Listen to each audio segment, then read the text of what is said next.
Thank you, Ms. Scanlon. Mr. Scott, you're recognized. Thank you, Madam Chair. And would you agree with me that the gross premium is set by the insurance carrier and doesn't have anything to do with the subsidy? Who are you asking that question to? Either one of you. Gross Premium. What I'll say is that tens of millions of Americans are at risk right now of their premiums, copays, and deductibles dramatically increasing because of the Republican refusal to extend the Affordable Care Act tax credits. And these are people all across the country. In fact, in the 10 states that would be most impacted by the Republican refusal to extend the Affordable Care Act tax credits, all 10 of them are run by Republicans. Mr. Jeffries, if I may. We're talking about West Virginia. I'm going to reclaim my time. I wasn't trying to be smart with the question. I'm going to just read from KFF, which I think most of us who study healthcare use KFF. And by the way, I was an insurance broker for 20 years. I've got 4 professional designations in employee benefits. I don't have them anymore, but I had them when I was in business. And my degree is actually risk management and insurance. My father was a surgeon, so I actually saw all sides of it, and I live in rural America. And if you want to talk about rural health care, one of the key issues that we could fix is there are 425 hospitals in urban areas today that claim rural status. So when we put money out there for rural hospitals, the urban hospitals step in and they take that money. In 2017, there were 3. Today, there are 425. So there's a lot of gamesmanship in the system. But according to KFF, and we can get rid of PBMs, there are a lot of things. There's a lot of agreement on how to reduce the cost of health care that I'm baffled that 90% of the members of Congress would get rid of PBMs, and yet we can't get that passed and signed into law. But the gross premium, just for the American citizens watching, and I wasn't trying to ask a trick question, Mr. Jeffries, the gross premium is going up 26%. That is what the insurance companies on average are raising their premiums from 2025 to 2026. Now, certainly if the subsidies go away, you're going to see a bigger share of the premium. But the American citizens that are covered under the Affordable Care Act aren't paying the gross premium. They're paying the gross premium minus the subsidy. So there's, I mean, if we're honest, the biggest part of the rate increase is coming from the insurance companies going up 26%. Their costs didn't go up 26%. I don't want to get into a debate. I wasn't trying to be smart. I'm just telling you, if you want solutions, there's solutions. But the solution comes in two areas. One, dropping the cost of health care in the country by getting the middlemen like PBMs out. 2 is you got to put competition back into the insurance industry, which means you're going to have to allow some smaller companies in that aren't big enough to do business nationwide. And you're going to have to give the American consumer the option to change plans and not be stuck with the plan they buy January 1. The thing I've never understood about what y'all did when y'all wrote the Affordable Care Act is when you buy your contract January 1, if it doesn't work for you, you got to stick with it for another 12 months. I mean, you should have any system that's going to work will have more insurance carriers with more competition and portability for the consumer so that they can move from carrier to carrier. We did it with no loss, no gain in the mid-90s.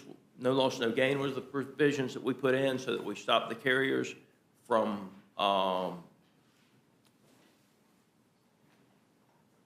games they were playing, if you would, however you want to put it. We stopped the carriers from doing a lot of things they were doing with no loss, no gain.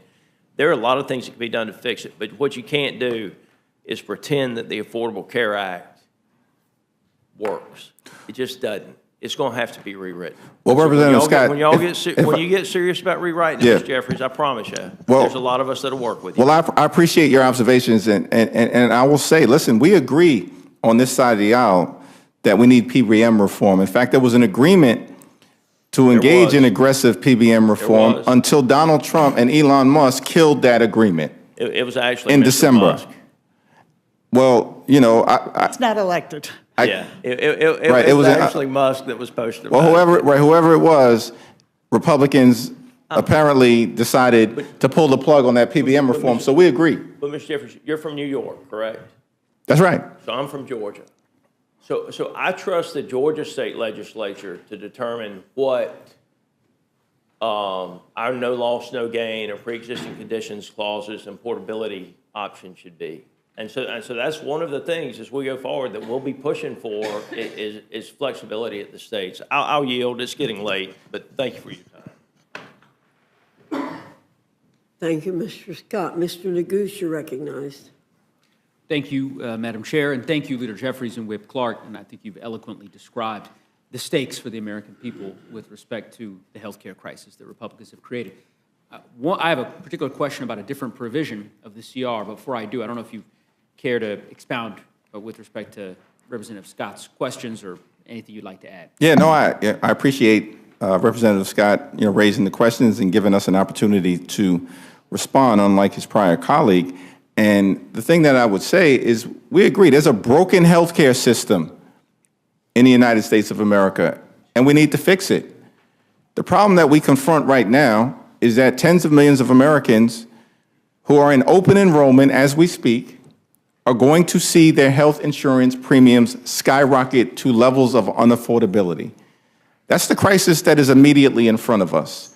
These tax credits expire on December 31st of this year. And our Republican colleagues saw fit with great urgency to renew massive tax breaks for your billionaire donors on July 3rd of this year, while at the same time enacting the largest cut to Medicaid in American history and causing hospitals, nursing homes, and community-based health centers, including in rural parts of Georgia and this country, to close. And that is why we believe this is a Republican health care crisis that needs to be decisively addressed with the fierce urgency of now. And I couldn't agree more, Leader Jeffries.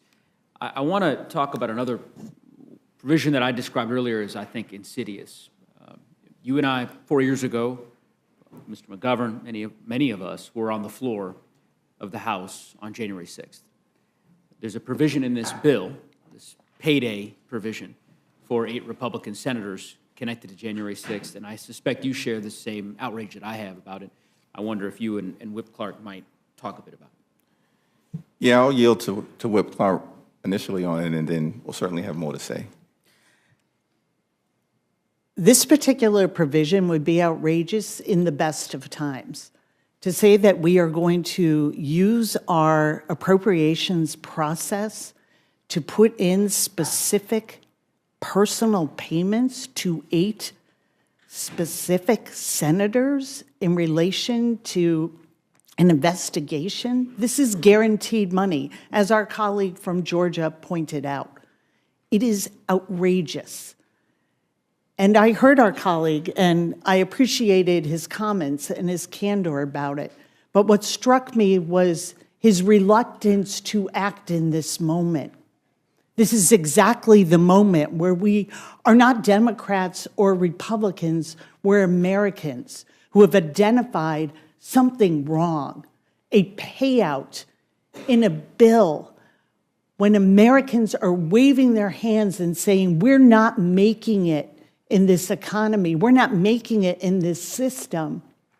We have to hold ourselves accountable.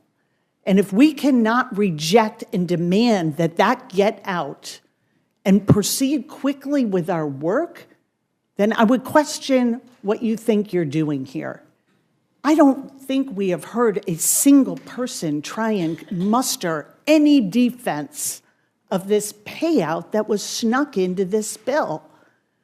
And the fact that at minimum we're going to pay U.S. sitting senators $8 million while we dismantle health care for people, while they can't afford to buy meat and coffee and groceries, they can't afford their electric bills. I mean, what are we doing? What are we doing? We have to be able to say no to this. This is blatant corruption and payouts that were snuck in, and we have to do this now. There's no excuse in the world for not acting. Thank the distinguished gentleman for that question. It's extraordinary. And You know, for the American people, it's important to understand.